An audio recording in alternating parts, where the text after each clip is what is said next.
Welcome to another edition of Mark's Inspiration. Got the D-Man here, and I'm glad you could join me as always.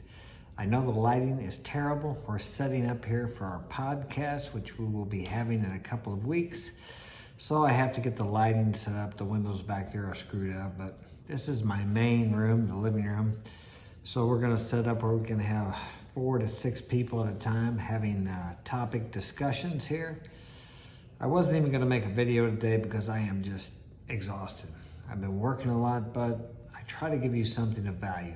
So today I was watching Kevin Samuels. I would suggest you watch that if you are a man or a woman.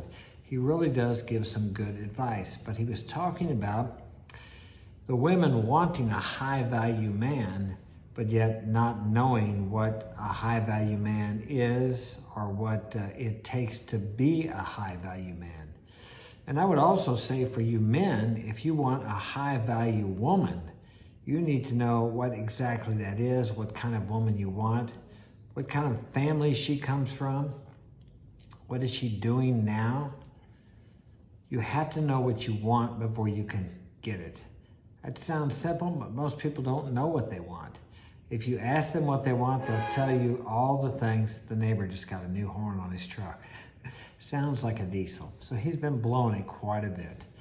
So anyway, you have to know what you want before you can have it. If you ask someone what they want, most of the time they tell you all the things they don't want. And that's okay to start out with. But if you focus on what you don't want, you're going to get more of it. Whatever you focus on grows in your experience. If you focus on all the bad experiences you've had with men or with women, you're going to get more of those, depending on what your gender is. And we don't even want to get into gender. That's a whole nother topic for maybe a podcast. I may get into that. Because my son has a friend that says he is non-binary. I'm not sure what that means, but I'll look it up before we have that topic on the podcast. But you have to know what you want before you can expect to get it, because if you don't know what you want, how are you even going to know when you have it? So do you know what a high status woman is? I'll give you a few hints for the men and the women. First off, it's a woman who hasn't been with a lot of partners, who doesn't have a high body count, because statistics show that a woman with a high body count has a hard time pair bonding. And I find this to be true too.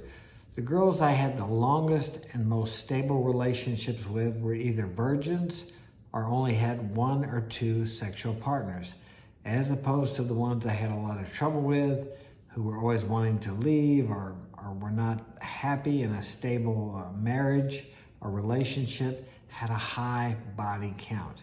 Now that's been my experience, and it's statistically proven that that is just kind of how it goes.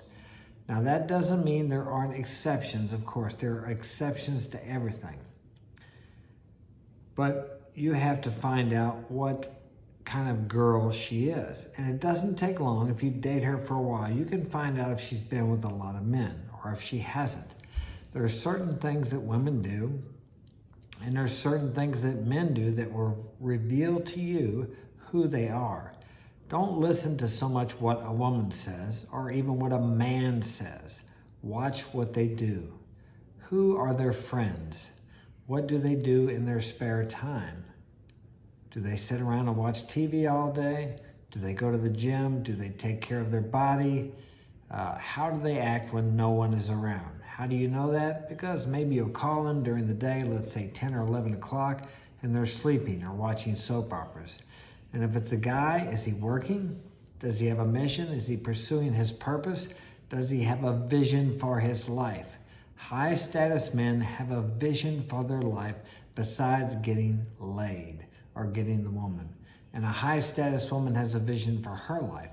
She is cooperative and willing to serve her man. Now I know a lot of you women think, oh, you want a slave. No, they don't. A high status man wants a woman who will cooperate with him, who will take care of him, not in the sense like his mother, but someone who will stand behind him and be a complement to his life. He needs a complement, not someone who he has to argue with all the time, Not someone who doesn't want to do anything he wants to do, but someone who will follow him, a woman who will follow him, realizing that when her man is a success, that whatever success he has rains down on her and the family. His job is to protect and to provide. That's what a high status man is to his woman. And your job as a woman is to take care of him, take care of his needs, support him when he needs support. Now, as I said, he can get by just fine without himself or by himself. But you as a woman, a complement to his life, will increase his earning power and potential and add value to his life. And then the same thing in return, he serves you by protecting you and providing, and then he adds value to your life. And he protects and provides for the children also. I always say this, but if a criminal breaks in the house at night, it's not a partnership. Is he going to say to you, a high value, high status man who is protecting and providing, is he going to say to you, well, honey, I checked last night. It's your turn to go down and see who's coming in the door tonight. No, he's going to get up and put his life on the line if need be to protect you and the children. That is his place. Your place is to serve him, provide for him, his food, his clothes, his meals, whatever you two have worked out that works for you. Each person has their place. I know my place in the relationship, and a woman needs to know her place. I know that sounds misogynistic by today's standards, but that's what works. It works best. It's a patriarchy, they call it. A hierarchy. Someone has to lead.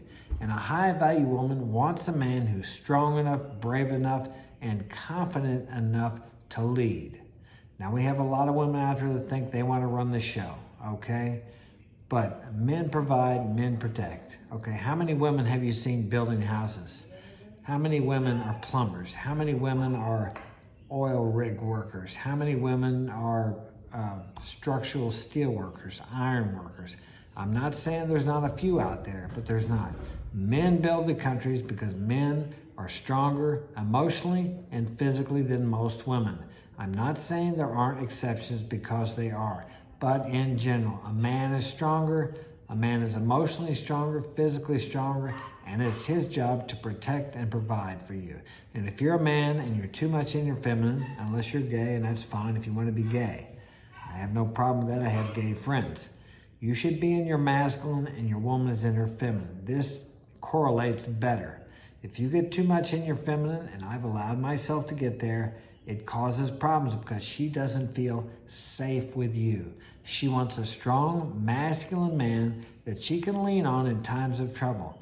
And if you lose your job or things go bad, you don't come home whining to her like your mama. You tell her that everything's going to be okay. Now, you may not believe that, but you got friends to go whine to and tell them about that. You don't lay that off on your wife like you would your mommy, to have her tell you everything's going to be okay. Now, she may do that, but you cannot depend on her to do that. You have friends, you have mentors to tell you what you need to do when you get into a situation like that. But you want to remain strong, emotionally strong for your wife. You have to be her rock. You have to be, her mountain. That's what she needs from you, because women are emotional. They go through emotional ups and downs, and they need you to be strong for them. That's your job as a man, okay? Smash that like button, subscribe. That's all I'm going to do today. Look forward to seeing you again tomorrow. Have a great evening.